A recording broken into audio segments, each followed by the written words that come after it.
buenas noches. A nombre de la Asociación Peruana de Alzheimer, Víctor Ortega les da la bienvenida a esta nueva presentación mensual como las que realizamos todos los meses.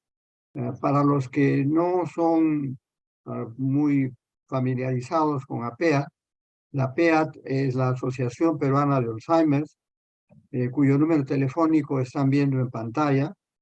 Es una entidad sin fines de lucro que está integrada por voluntarios.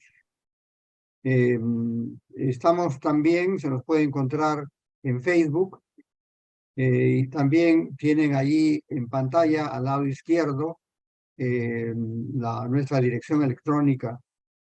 También tenemos los logos de Alzheimer's Iberoamérica y de Alzheimer's Disease International, entidades de las que somos parte.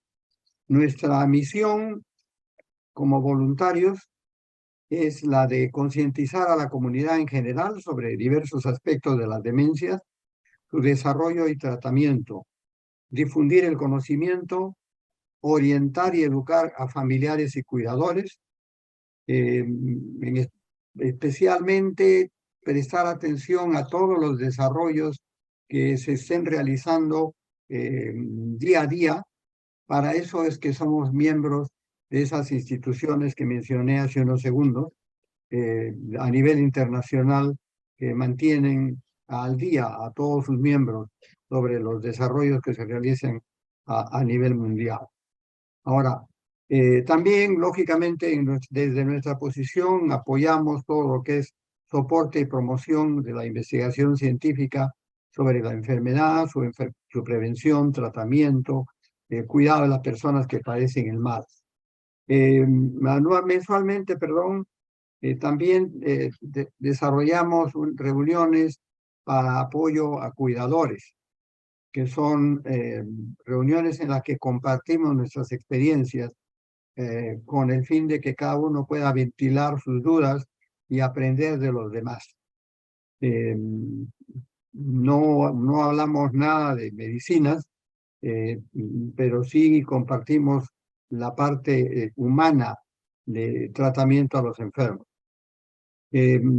También solíamos realizar talleres de memoria que a la fecha por razones de pandemia están suspendidas. Lo que sí mantenemos, y es bueno difundirlo, son los despistajes de problemas de memoria. Estamos realizando pruebas psicológicas para saber si una persona tiene o no deterioro cognitivo en algún nivel. Se recomienda que todas las personas mayores de 50 que hagan una prueba de despistaje con el fin de tener una línea base a partir de la cual poder medir en el futuro si existe algún deterioro respecto a sus 50 años como base, y si hay el deterioro, con qué velocidad, ¿no? Ese es uno de los consejos de tipo general. Ahora, respecto a la presentación, de hoy día, tenemos la suerte de poder, me estaba olvidando, tenemos también una línea de emergencia que está anotada ahí en su pantalla, 51-965-043-210. Ya iba a pasar la página sin mencionar ese número importante. Es una línea de emergencia de soporte a familiares y cuidadores, a través de la que tenemos a alguna persona de nuestro equipo de voluntarios que les puede dar consejos, orientación, información, cuidados al enfermo, explicación sobre la razón de su comportamiento, medidas de prevención, etc. Bueno, tenemos que pasar a la presentación misma. Como parte de nuestras conferencias mensuales, en esta oportunidad tenemos la suerte de contar con el magíster en fonoaudiología John Castro Torres. John es profesor de la sección de lingüística de la Pontificia Universidad Católica del Perú, quien nos ilustrará sobre el desmantelamiento del lenguaje en la demencia de tipo Alzheimer. Eh, para, un segundo. Ya. John, desde este momento ha tomado uso de la palabra, pero antes de cortar, quisiera mencionar que como siempre escuchamos conferencias y términos nuevos, conceptos nuevos, nos aparecen dudas. Conforme se vayan teniendo dudas, por favor utilicen el chat de Zoom, que es una forma de poder dejar mensajes escritos en esta plataforma de Zoom, que es la plataforma de Vago, que nos permite llegar al mundo. Pero conforme vayan ustedes teniendo dudas, pueden ir anotando ahí sus dudas a fin de que al final de la presentación John las tome y responda. Si el tiempo no lo permitiera, estamos poniendo allí un teléfono de contacto donde lo pueden ubicar posteriormente. Es el 992-763-692. También esta presentación está siendo filmada por Vago, a los laboratorios Vago del Perú, a quien hay que agradecerle por permitirnos usar su plataforma. Tampoco podemos dejar de lado el agradecimiento al ponente por su generosidad, tanto en la parte de compartir sus conocimientos, experiencias, etcétera, como en la parte de donar su tiempo. Él está haciendo esta presentación en forma gratuita para beneficio de todos los que estamos escuchando o participando de este webinar. Muchísimas gracias por todo y dejo de compartir pantalla para pasar esto a... Muy buenas noches. Quisiera que, yo sé que están acá, hay varias personas en la parte de abajo de sus dispositivos móviles. Yo sé que ustedes me van a ayudar muchísimo. Vamos a tratar de hacer esta conversación lo más interactiva posible. Así que me gustaría que me regalen en la parte donde dice reacciones, regálenme un pulgar arriba para saber si me están escuchando de manera fluida y si pueden ver mi presentación en pantalla completa. Se los agradezco muchísimo. Muchas gracias. Perfecto. Listo. Muy amables. Bueno, mi nombre es John. Muchas gracias, don Víctor, quien me ha presentado. Soy John Castro Torres, soy lingüista de la Universidad Católica. También soy licenciado en educación e hice una maestría en fonoaudiología en la misma universidad. Bueno, actualmente me dedico al estudio de muestras de lenguaje patológico y tuvimos la suerte de publicar en 2018 el primer libro de lingüística clínica del Perú a través del Fondo Editorial de la universidad. Ustedes pueden acceder a él, se llama Introducción a la Lingüística Clínica. Es un libro que la verdad es bastante amistoso para quienes quieren conocer un poquito más sobre el lenguaje y sus trastornos. Bueno, quiero ahora compartir con ustedes esta conversación. Quiero agradecer en primer lugar al Laboratorio Vago y a PEAT, a la Asociación Peruana de Alzheimer, por invitarme. Esta es la tercera vez que los acompaño en esta conversación. Bueno, es la primera vez de forma virtual. Antes se hacían en los laboratorios. Así que vamos a hacerlo de la manera más dinámica posible para que todos quienes nos acompañan el día de hoy puedan comprender lo que he traído para ustedes.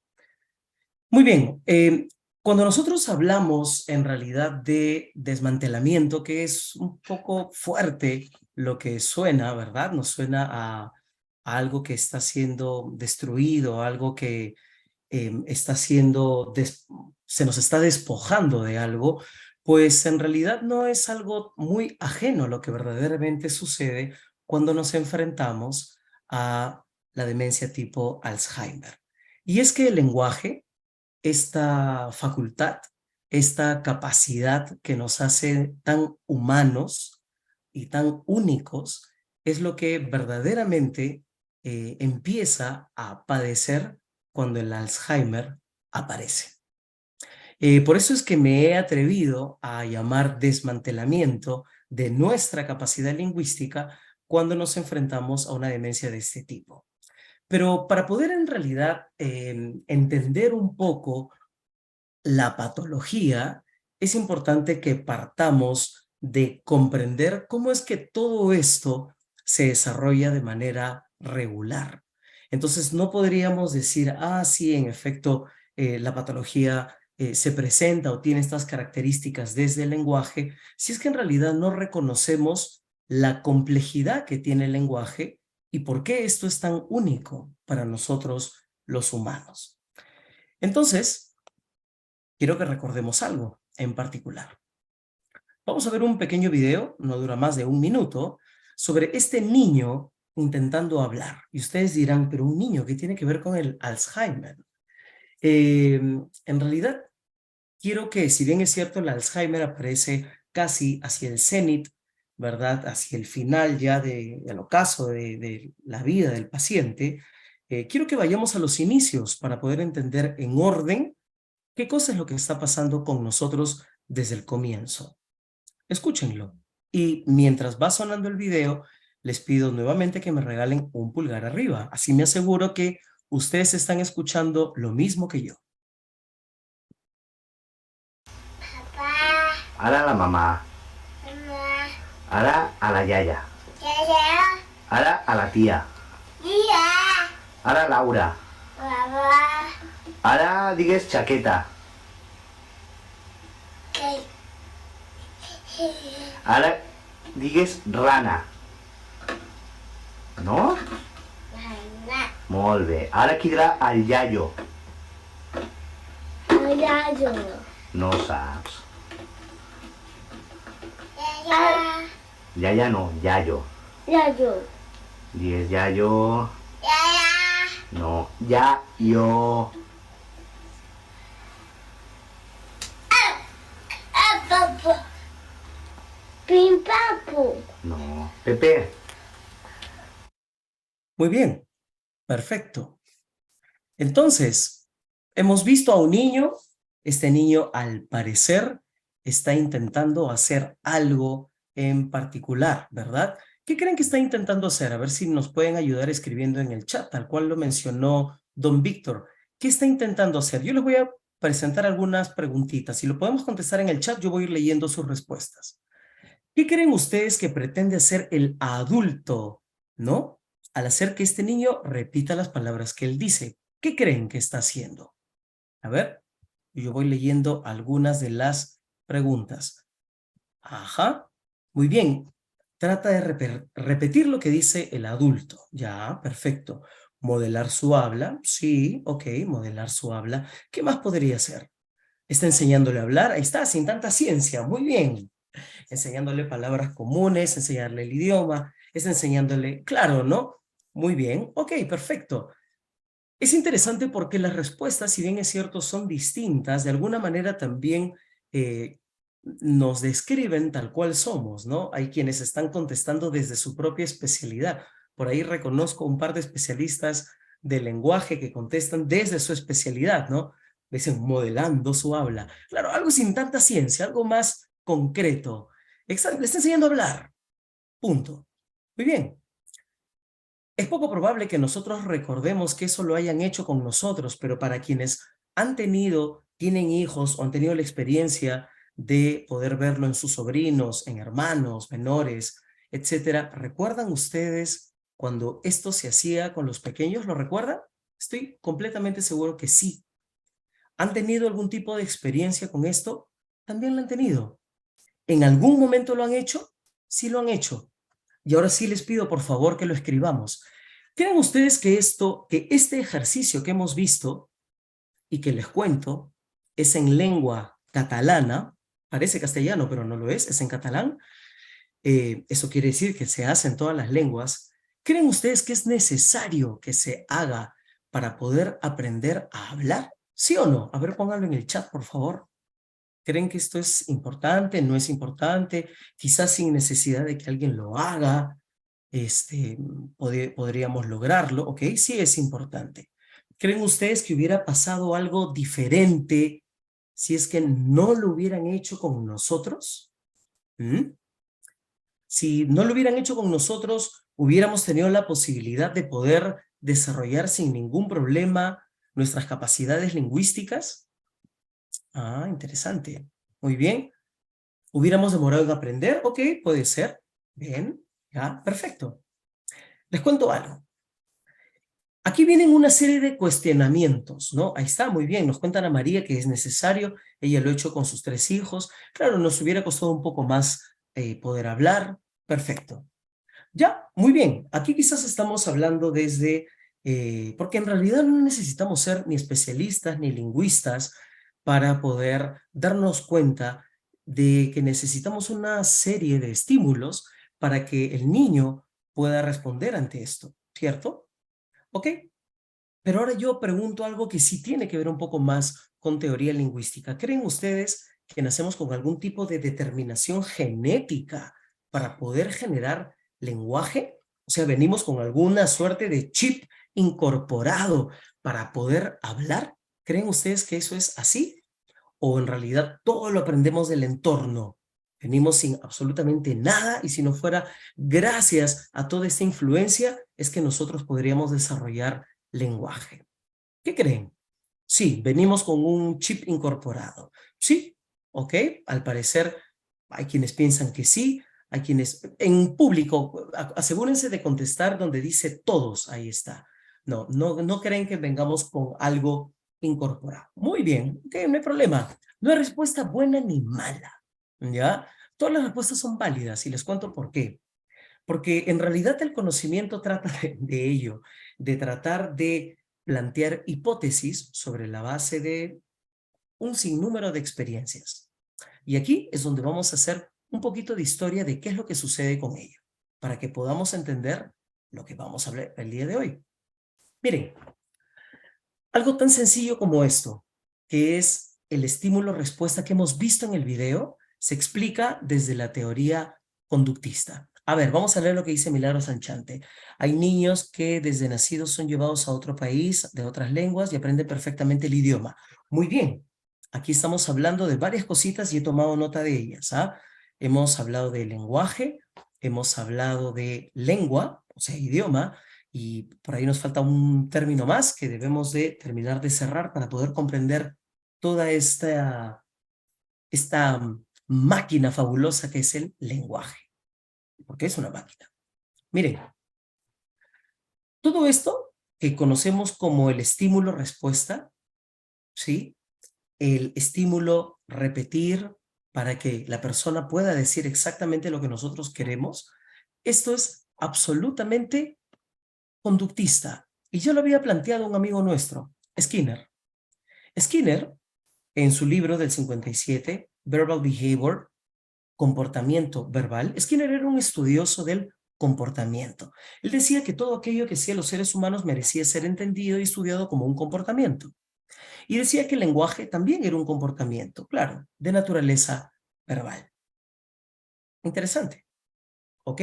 Entonces, el lenguaje debía ser entendido como una conducta. ¿Qué es eso? Quiere decir que ante un estímulo yo genero una respuesta. Y hasta que la respuesta no sea exactamente igual que el estímulo, debe de haber un ejercicio de refuerzo, lo que él llama el reforzamiento. Eso quiere decir que mientras tú dices manzana, hasta que el niño no diga exactamente manzana y diga mana, banana, maná, hasta que diga manzana, debes reforzar, reforzar, reforzar y reforzar, hasta que finalmente se logre. Eso es altamente conductista.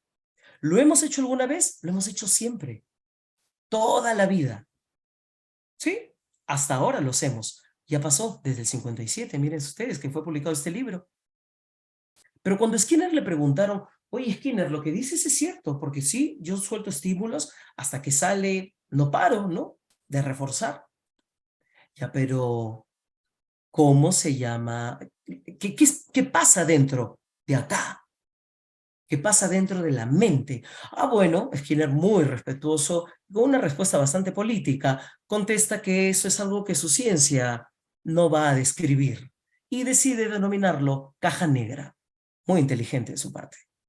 Punto, ya está, caja negra.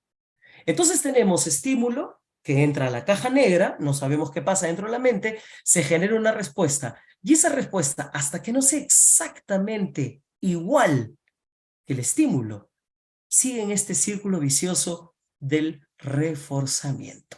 Lo conocemos como conducta, lenguaje como conducta. Ante esta publicación viene una teoría nueva. ¿Cuál? La de nuestro amigo, estoy completamente seguro que ustedes conocen, que es a Chomsky, Noam Chomsky. Y es importante que mencionemos a ambos y ustedes se darán cuenta por qué. Porque esta corriente, que es el innatismo, nace como una crítica a la publicación de Skinner, la de comportamiento verbal, la del 57.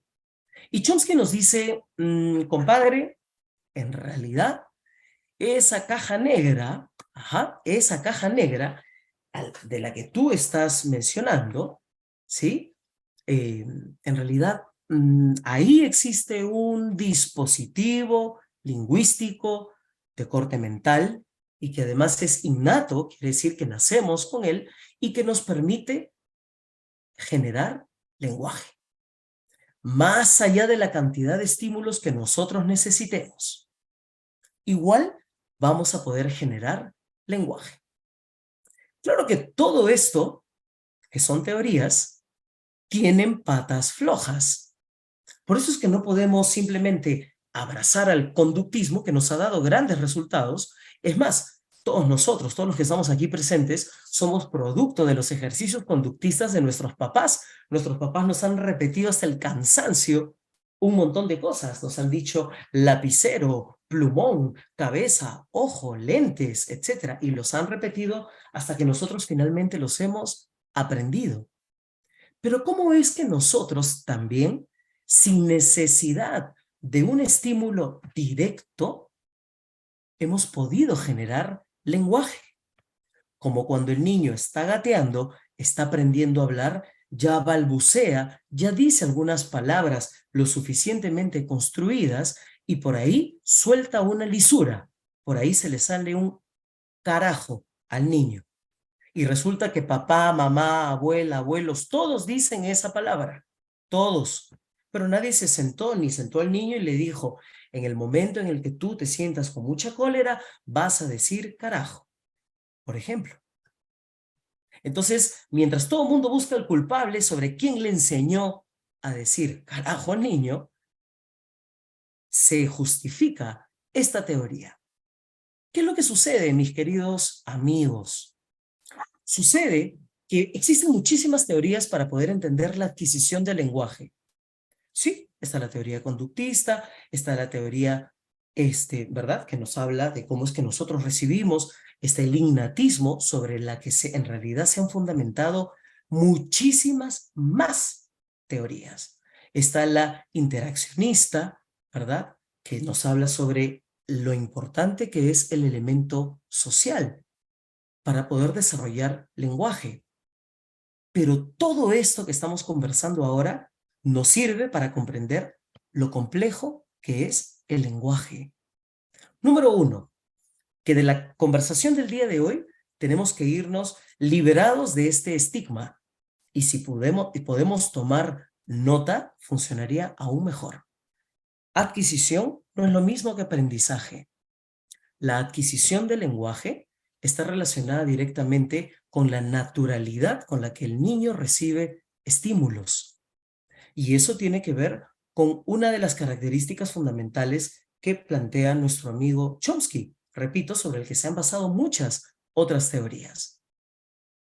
Aprendizaje tiene que ver con un proceso ordenado y además monitoreado para que nosotros podamos seguir una situación en particular. Adquisición no es igual a adquirir, no es lo mismo que aprender, bajo ninguna circunstancia. Yo por eso siempre he cuestionado, y en el libro que les he comentado, ahí también se plantea esta idea que existe sobre la adquisición de la lectoescritura, por ejemplo. Porque la lectura ni la escritura se adquieren, se aprenden. Es más, ni siquiera nacemos con predisposiciones genéticas para poder leer ni escribir. Eso lo aprendemos. En cambio, sí nacemos con predisposición genética para poder hablar. En principio, todos los códigos son orales. Por eso es tan importante que planteemos todo esto. Y ustedes dirán, ¿y todo esto qué tiene que ver con el Alzheimer? Es que estamos viendo el origen de toda esta situación que sobre el tiempo, que se llama años, vida, experiencia, saber del mundo, va a terminar complejizándose y cómo toda esta magnífica jugada de ajedrez perfecta, que es la vida y en la que el lenguaje cumple el papel más importante porque es tu rey, ¿verdad? Simplemente se ve el tablero de ajedrez pateado por esta enfermedad que es el Alzheimer y toda esa jugada magnífica simplemente se pierde. Indistintamente de si tú aprendiste a mover los caballos en L y el peón en diagonal o de frente y si la reina cruza por todos lados. Así de complejo es esto. Entonces miren, cuando nosotros llegamos a entender Chomsky y a toda esta teoría, entonces partimos de una premisa. Lo primero, el cerebro está preprogramado para poder adquirir lenguaje. Claro que sí. ¿Por qué? Porque eso significa que durante los primeros años vamos a poder tener la capacidad para poder desarrollar una lengua determinada. Y aquí vienen, y voy a ir respondiendo algunas de las preguntas que están en el chat. Por ejemplo, aquí es donde se justifican algunas situaciones en particular. Habían mencionado sobre estos niños que sufren una suerte de privación del lenguaje. ¿Y cuáles son ellos? Por ejemplo, los niños que se conocen como los niños salvajes, ¿no? Estos niños que tienen están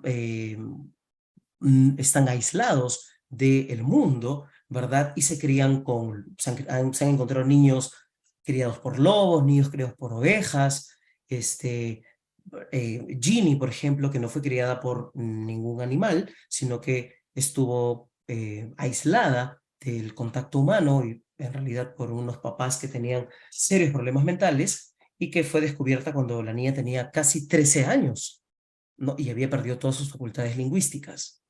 Entonces, si bien es cierto, el cerebro está preprogramado para adquirir cualquier lengua, esta lengua está relacionada a un código determinado. Entonces, sí hay una predisposición. Y eso está comprobado con todas las lenguas del mundo.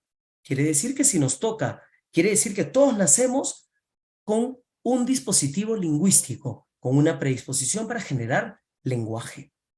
Y que se va a hacer concreta con un código que vamos a compartir dependiendo del lugar en el que nacemos.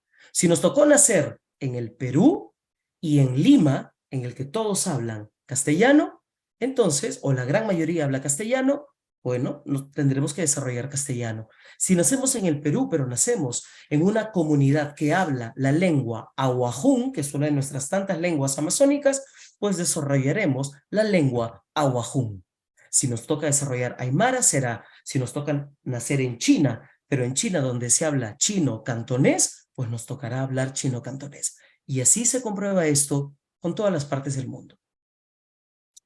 Sí, el lenguaje debe ser entendido además como algo biológico que el niño va a ir creando sobre la marcha, con algo con lo que nace predispuesto, así como los murciélagos nacen con la predisposición para dormir colgados, así como las arañas nacen con esa predisposición para poder utilizar su seda, ¿verdad? Y convertirla en esta tela de araña, entonces los niños también desarrollarán esto para poder comunicarse. Y que además existe una gramática universal. ¿Cómo es eso? Por ejemplo, quiere decir que todas las lenguas estructuradas en el mundo tienen un principio fundamental. Todas las lenguas en el mundo tienen elementos mentales que los lingüistas conocemos como fonemas. Tienen sonidos como los que ustedes están escuchando en este momento, que nosotros llamamos fonos. Todas las lenguas en el mundo tienen reglas para crear palabras. Todas tienen reglas para crear enunciados que permiten que ustedes ahora me puedan entender. Eso quiere decir que estamos ante características de una suerte de gramática universal. ¿Y esto qué tiene que ver con el Alzheimer? ¿Saben qué tiene que ver? Que estoy demostrándoles todo lo que se pierde cuando llegue el Alzheimer.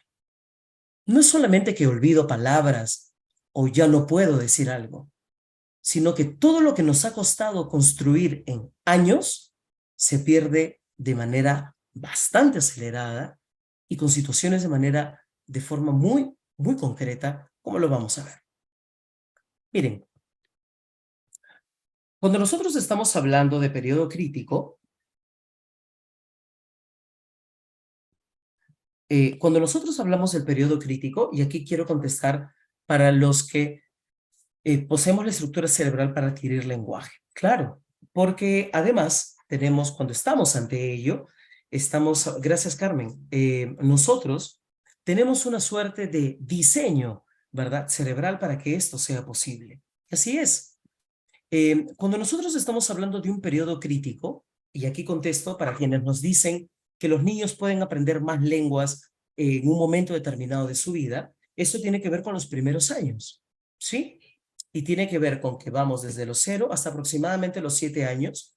La hipótesis del periodo crítico que Lenenberg hiciera famosa en el año 67 y que luego Chomsky utilizara para seguir defendiendo esta hipótesis innatista, ¿verdad? Que nos dice que nacemos con una predisposición para generar lenguaje.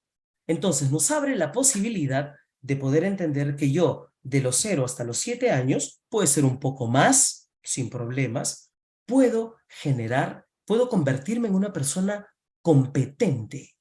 Quiere decir que de los 7 años en adelante puedo establecer una conversación. Quizás a los 7 años no voy a reflexionar sobre la política de mi país, pero sí voy a poder conversar con mis padres, con mis abuelos o con mis pares, ¿verdad? Sobre qué quiero, qué necesito, qué quiero hacer, ¿verdad? Qué me gusta, qué no, etcétera.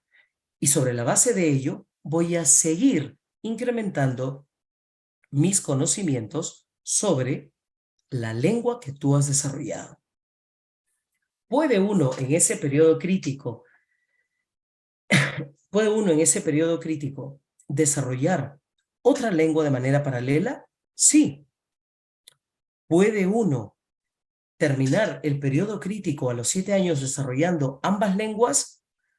Es un poco complicado porque recordemos que en realidad el cerebro del niño, a propósito de lo que ha mencionado Carmen, que poseemos una estructura cerebral, sí, las condiciones neurobiológicas de un niño son completamente diferentes a las de un adulto.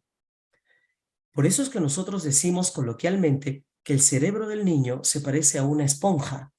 Y decimos eso porque neurobiológicamente son tantísimas las conexiones neuronales que existen que todo aquello que se hace en los primeros años, gracias, en realidad puede ser asimilado de una manera más natural. Y eso tiene que ver con el sinnúmero de conexiones que existen. Por eso es que a cierta edad, y eso tiene que ver, así es, con la neuroplasticidad cerebral. Por eso es que también a cierta edad, el cerebro, aturdido de tantas conexiones, bueno, decide hacer algo fundamental, que se llama la poda sináptica. Es como cuando te crece demasiado el cabello y tú dices, yo no sé qué más hacer con todo este pelo. Bueno, hay que arreglarlo para que quede lo justo y necesario. Entonces empieza a haber esta poda sináptica que lo que hace es algo muy simple.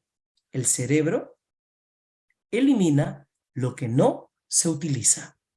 Y aquí es donde se justifican cómo es que los niños salvajes encontrados pasado este periodo crítico, o los niños que han sufrido alguna suerte de privación del lenguaje, como es el caso de Ginny, ¿verdad? Esa niña que fue encontrada en los Estados Unidos y que no tenía contacto con nadie, no pudo nunca desarrollar regularmente el lenguaje, porque pasado el periodo crítico, la poda sináptica lo que hizo fue cortar las conexiones neuronales que hacían posible su funcionamiento y competencia lingüística. ¿Y eso qué tiene que ver con el Alzheimer? Tiene que ver que todo eso que nosotros y que para nosotros no ha significado ningún tipo de sufrimiento, ni nada por el estilo, pues se va a perder en un momento determinado. Tan complejo es el lenguaje, mis queridos amigos, que las características propias del ser humano, ¿sí?, son estrictamente lingüísticas. Solamente para que lo recuerdes. Nosotros que queremos tanto a los animales, estoy asumiendo que quienes nos acompañan el día de hoy quieren a los animales, muchas veces cometemos el error de pensar que los animales tienen lenguaje, cuando en realidad los animales se comunican, pero no tienen lenguaje, porque el lenguaje es estrictamente humano. Claro que sí. El lenguaje humano es tan humano que es un sistema convencional de signos, porque nosotros denominamos a nuestros signos, proyectamos mentalmente nuestros signos. ¿Qué es eso? Quiere decir que denominamos aquellas cosas que conocemos. Por ejemplo, lo que tenemos acá, lo conocemos como flor. ¿De qué tipo? Rosa. Esto resulta que es una taza, ¿verdad? Lo que estoy cogiendo. Muy bien, un mug para quienes están en Estados Unidos y nos están escuchando, ¿verdad? Pero, ¿cuál es la razón de ser de que esto se llame taza y que no se llame de otra forma? Características del signo lingüístico que si las dijéramos, nos tomaríamos muchas horas, ¿verdad? Además, el lenguaje se articula doblemente. ¿Cómo es eso? Cada partícula lingüística yo puedo descomponerla. ¿Cómo es eso? Si yo digo mamá, puedo descomponerla en ma, en mam, a, porque puedo decir mamita, mamis, ¿verdad? Etcétera. Puedo construir más palabras y puedo descomponerla aún más. Puedo descomponerla en sonidos. A, mamá. Como lo estamos viendo en el ejemplo, con gato, gatos, gatas y por sonidos.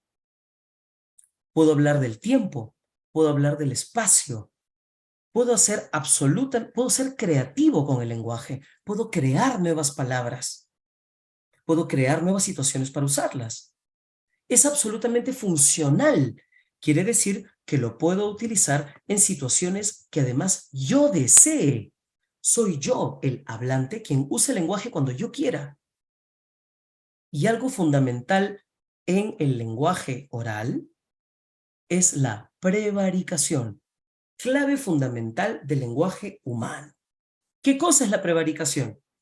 Como pueden ver ahí porque aquí todos hemos prevaricado y no digan que no. La prevaricación no es otra cosa más que la capacidad para poder mentir. La única especie que miente deliberadamente es la humana. Se han hecho algunos estudios sobre algunos monos que al parecer mienten, pero en realidad para poder prevaricar se necesitan activar una serie de procesos cognitivos, tanto superiores como básicos. Claro, necesito activar inteligencia, pensamiento, memoria. Tengo que recordar qué mentí, qué dije, a quién se lo dije, cómo se lo dije, qué apuntar. Claro, no digan que nunca han mentido, yo sé que sí. Cuando le mentías al papá, a la mamá, cuando eras niño, para poder conseguir algo. Te pregunto, ¿los animales pueden tener estas características? No. Por eso es que los seres humanos tenemos lenguaje y los animales sí se comunican. Se comunican porque están ante una situación de peligro, se comunican porque tienen hambre, se comunican porque necesitan aparearse. Nosotros, además, con el lenguaje, no solamente transmitimos mensajes, sino que además, ¿qué cosa hacemos? Establecemos relaciones humanas. Construimos relaciones humanas. Eso es fundamental. Con todo esto, ¿qué he querido decirles? Que todo esto que parece tan grande, tan gigante, tan complejo que es el lenguaje, y que lo es esta jugada maravillosa de ajedrez con la que he hecho este símil y que va a ser desmantelada. Todo este edificio, con sus iPads, tablets, con lo mejor de lo mejor y que has construido por años, es lo que va a ser desmantelado. No podríamos hablar de desmantelamiento si no sabemos cómo está construida la casa, y la casa es esta, el lenguaje. Y esto es lo que va a ser desmantelado. Lo que están viendo en este círculo, esta persona no va a tener la capacidad para poder recordar nombres, no va a poder construir nuevas palabras, no va a poder ubicarse en el espacio ni en el tiempo. Naturalmente no va a poder recordar lo que quizá fue una mentira piadosa, mucho menos va a poder crear nuevos elementos y finalmente no va a poder comunicarse. Todo el elemento funcional del lenguaje se va a perder y va a convertirse en lo que conocemos como una afasia global, la pérdida total del lenguaje. Hasta aquí quisiera saber si es que me están siguiendo. ¿Podrían regalarme un pulgar arriba, por favor? Y eso me va a dar la garantía de que me están escuchando y que no estoy corriendo. Les agradezco muchísimo. Muchas gracias. Bien. Entonces, ¿por qué es importante que hayamos conocido todos estos procesos implícitos y que son básicos en el desarrollo del lenguaje oral para poder entender su desmantelamiento en la demencia de tipo Alzheimer? Ahí aparece mi avatar cuestionándose y ahí está mi otro avatar entendiéndolo todo. Dice que en realidad conocer el proceso natural de adquisición y desarrollo, ya sabemos que adquisición no es lo mismo que aprendizaje. Adquisición tiene que ver con un desarrollo natural de tu primera lengua. Cuando llegas a la escuela, ese proceso de adquisición se rompe. Claro, porque llega Miss Rosita o el profesor Juan, ¿verdad? Y ellos ya nos enseñan algo de manera regular. Y ahí aprendo. Porque un proceso de aprendizaje, recuérdenlo, tiene 3 momentos. El entrenamiento, porque yo te entreno para algo. El monitoreo, porque sigo tu entrenamiento. Y finalmente te evalúo para saber si aprendiste o no. La evaluación. Eso no es natural. Eso está pensado.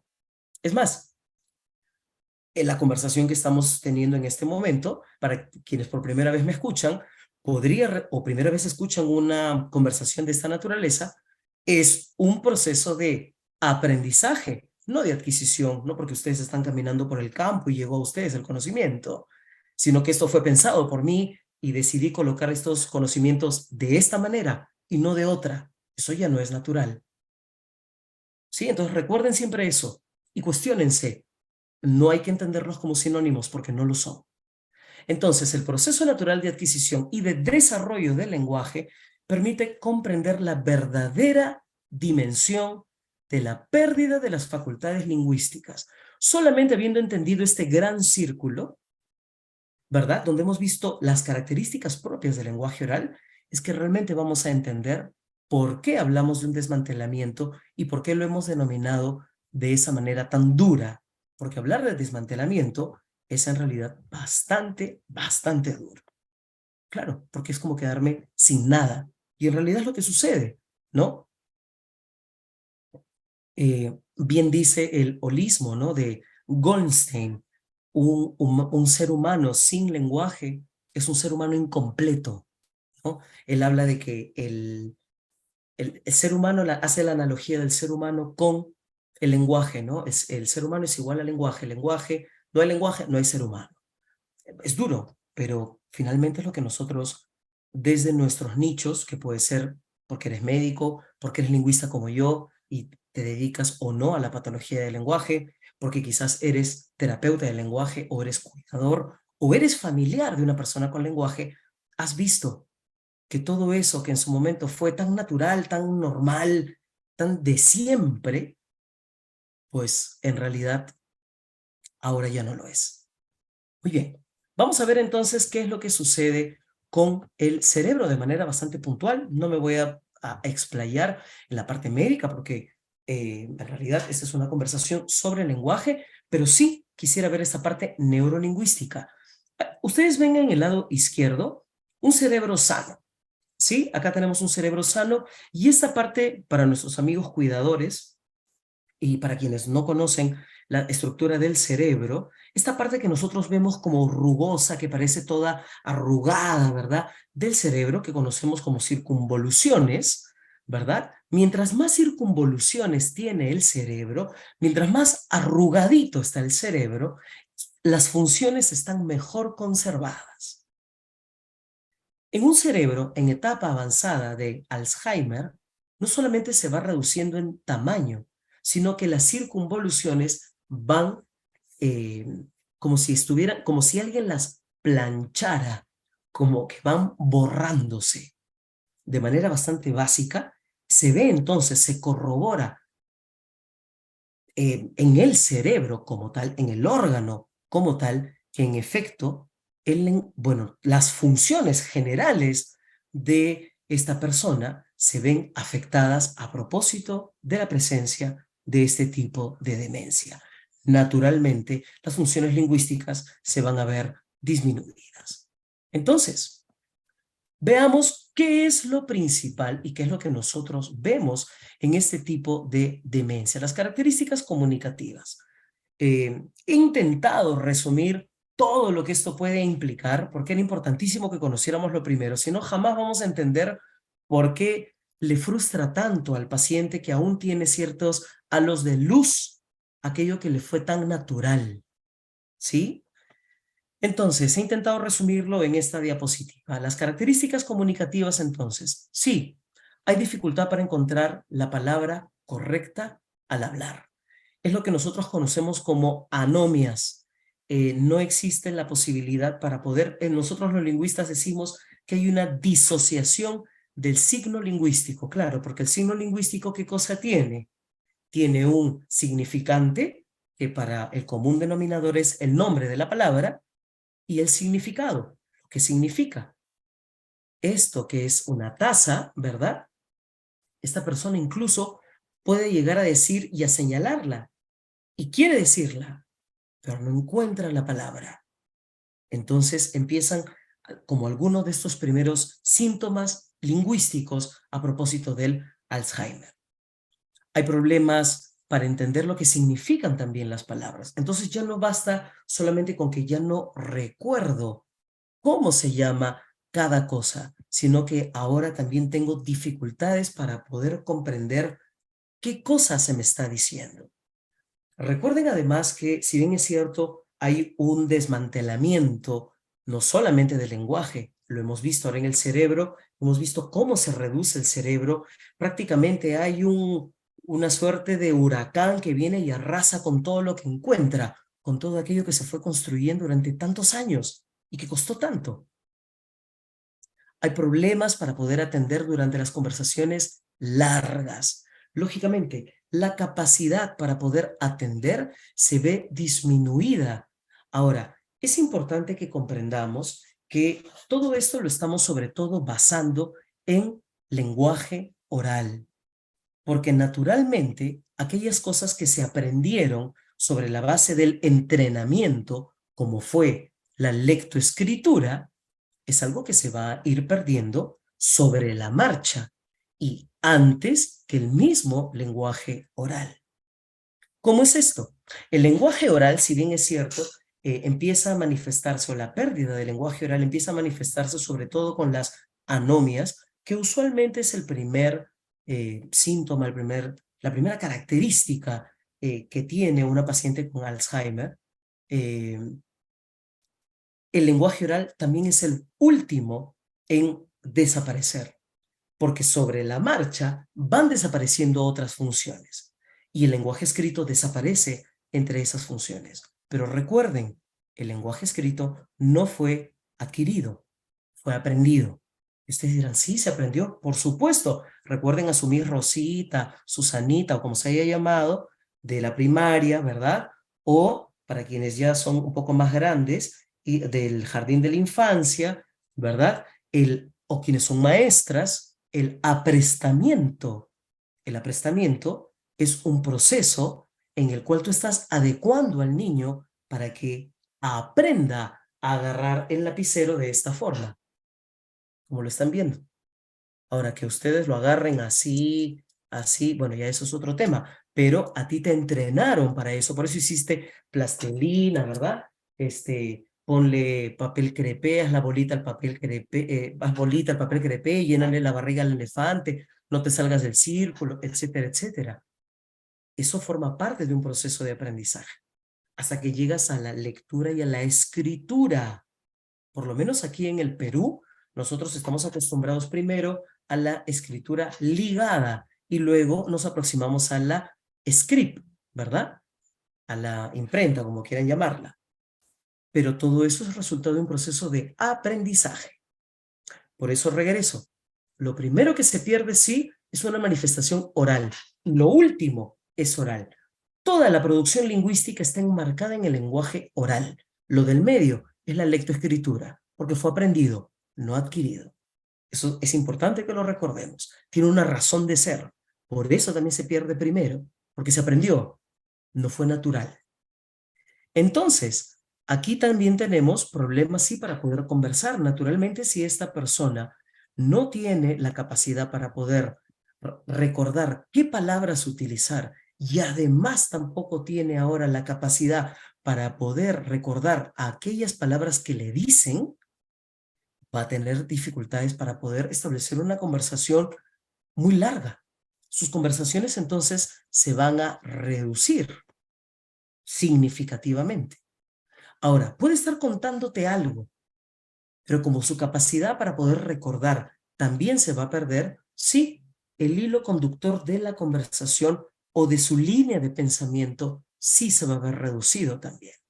Entonces te puede contar una historia que en algún momento recordó con los elementos lingüísticos que aún preserva, pero conforme va pasando el tiempo y las características propias de la enfermedad y el cerebro se va viendo afectado y se va reduciendo y estas circunvoluciones, arruguitas del cerebro se van borrando, entonces se va a ir perdiendo más la facultad para seguir cualquier tipo de manifestación comunicativa.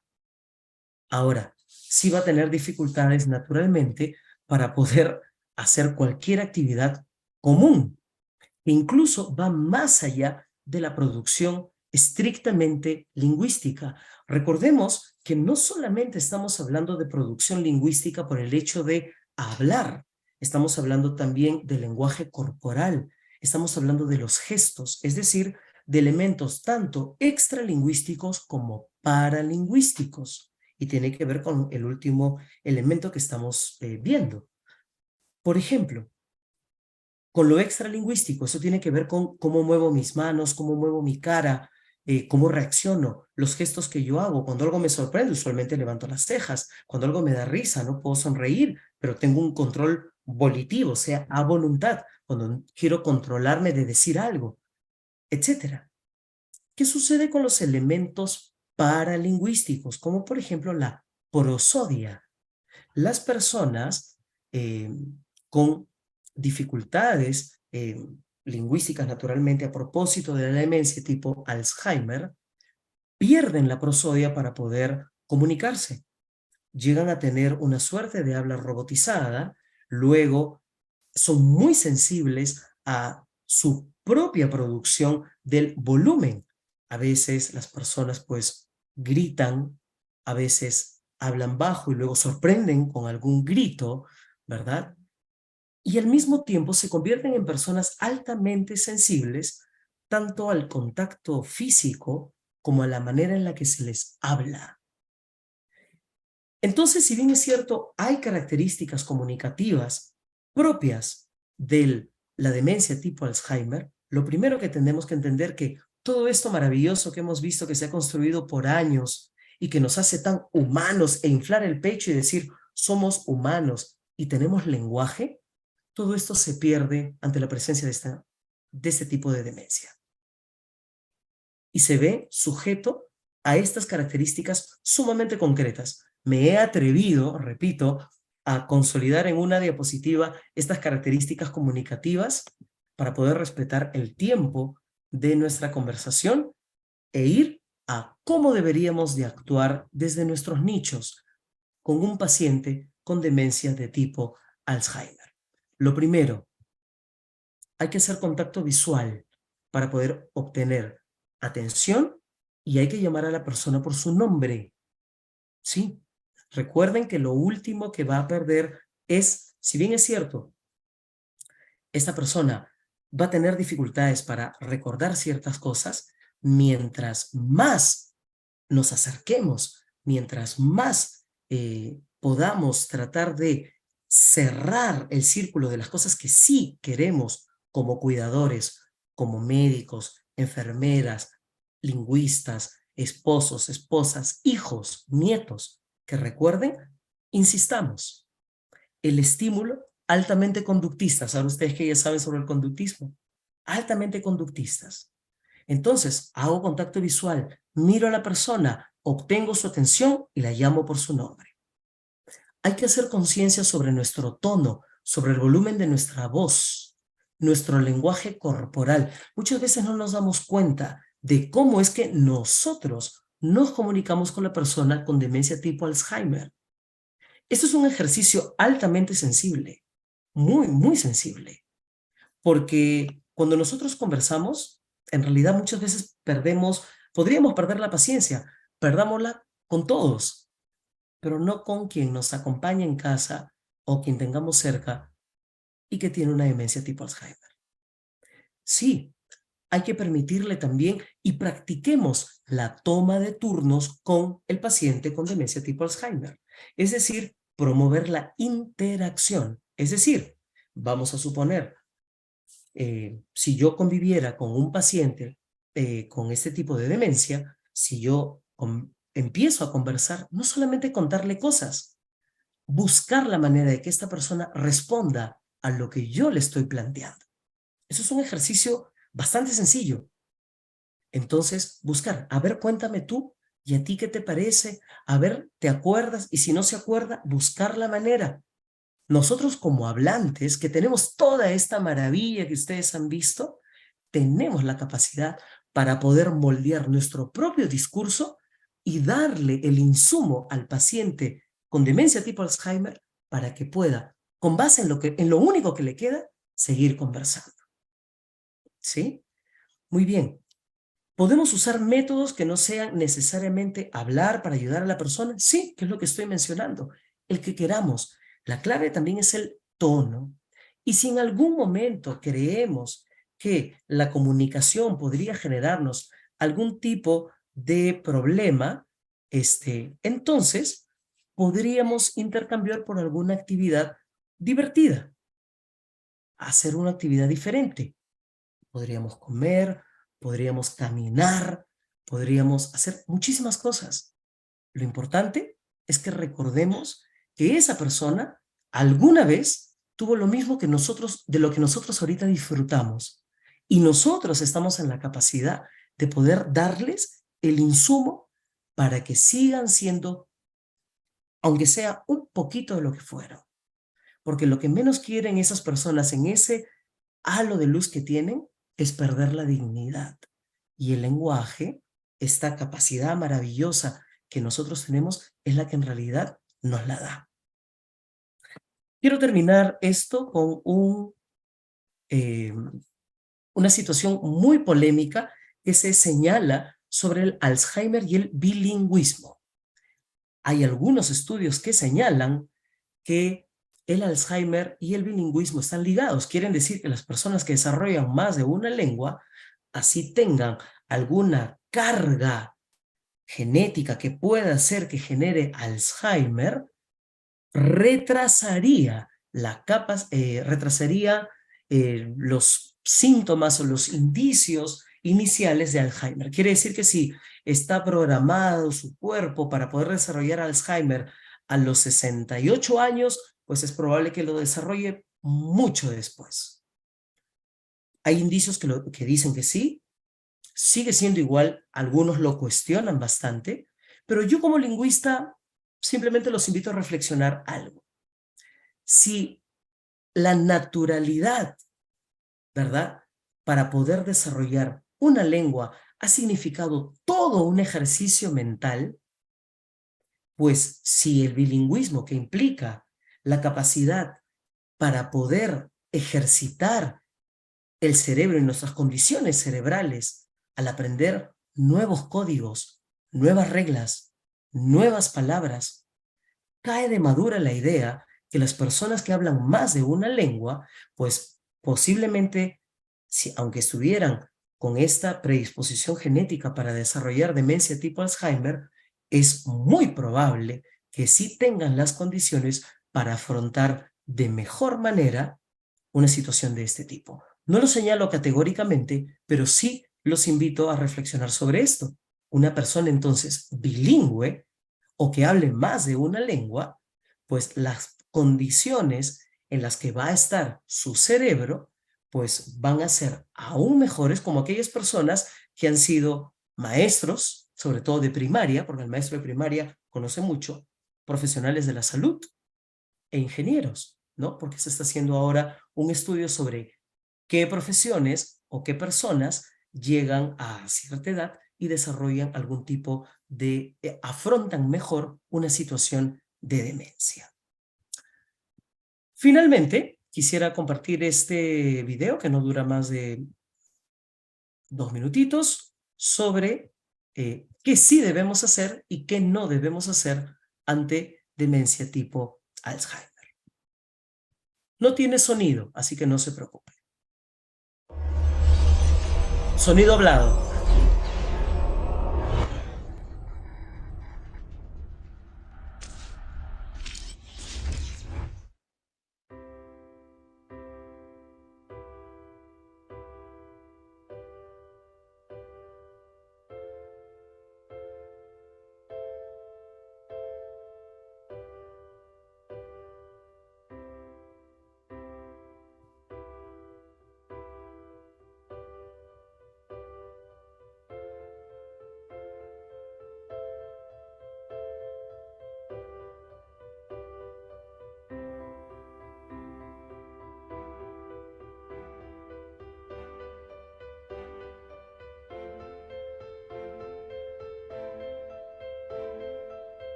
Muy bien, solo quiero terminar con esto. Recuerden que la actitud no tan secreta en realidad ante la demencia tipo Alzheimer es la paciencia. Con ella sí podemos garantizar, yo se los puedo asegurar, la calidad de vida de quien tanto amamos y está con nosotros. Muchísimas gracias a Laboratorio Vago y a PEAD por esta invitación y estoy, bueno, presto a escuchar a quienes quieran preguntarme algo, o si no, ahí está mi teléfono para que puedan contactarme. Muchas gracias. Muchísimas gracias, John. Excelente presentación y sobre todo excelente manera de explicar cómo la lógica del idioma llega a engranarse como parte de los programas que uno tiene en el cerebro para poder desempeñarse en la vida. Y si uno se olvida de eso, uno pierde esos programas, es decir, se pierde el idioma. Muy claro y muy clara la recomendación. Las recomendaciones finales sobre todo. Esperemos si hay preguntas en el chat para poder responderlas. Me preguntan por la compra del libro. Pueden comprar el libro Introducción a la Lingüística Clínica. Ese libro está en el fondo editorial de la PUC. Pero les cuento, el fondo editorial de la PUC está en el mismo campus, está en las celebraciones. Pueden pedirlo en línea, si lo desean en físico. Existe también un ebook. Pueden comprar quienes son más tecnológicos y prefieren leer en iPad. Y lo pueden comprar, hay stock, así que sí, está muy bien. Ese es el fondo editorial de la Pontificia Universidad Católica del Perú. Es un libro que se hizo en conjunto con especialistas del CEPAL, Centro Peruano de Edición, Lenguaje y Aprendizaje. Aquí hay algunos amigos del CEPAL, ahí los he visto. He visto a Silvia Chávez, que le mando un fuerte abrazo.